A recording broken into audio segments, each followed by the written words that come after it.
பலத்த காற்று காரணமாக நெல்லை மீனவர்கள் இன்று கடலுக்கு மீன்பிடிக்க செல்லவில்லை. மன்னார் வளைகுடா குமரி கடல் பகுதியில் மணிக்கு 40 முதல் 55 கிலோமீட்டர் வரை காற்று வீசக்கூடும் என வானிலை ஆய்வு மையம் அறிவுறுத்தியிருக்கும் நிலையில் இன்று மீனவர்கள் கடலுக்கு மீன்பிடிக்க செல்லவில்லை. இது பற்றிய கூடுதல் தகவல்களை தருவதற்காக செய்தியாளர் அறிவரசு இணைகிறார். அறிவரசு, மேலதிக விவரங்கள்.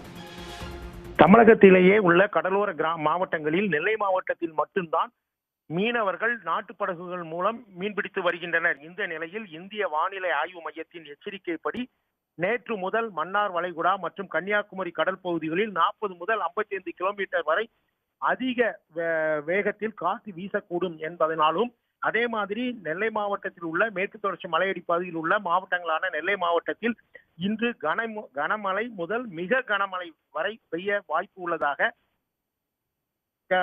மீன்வளம் மற்றும் மீனவர் நலத்துறை சார்பில் அறிவிப்பு வெளியிடப்பட்டிருந்தது. இதனை அடுத்து இன்று நெல்லை மாவட்டத்தில் உள்ள கூட்டப்பள்ளி, இடுந்தகரை, உவரி, பெருமணல், கூடுதாலை உள்ளிட்ட 10 மீனவ கிராமங்களில் உள்ள மீனவர்கள் கடலுக்கு மீன்பிடிக்க செல்லவில்லை.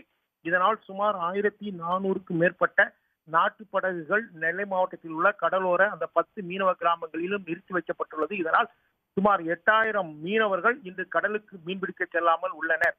மறு அறிவிப்பு வரும் வரை இவர்கள் கடலுக்கு மீன்பிடிக்க செல்லக்கூடாது என மீன்வளம் மற்றும் மீனவர் நலத்துறை சார்பில் கேட்டுக் கொள்ளப்பட்டுள்ளது.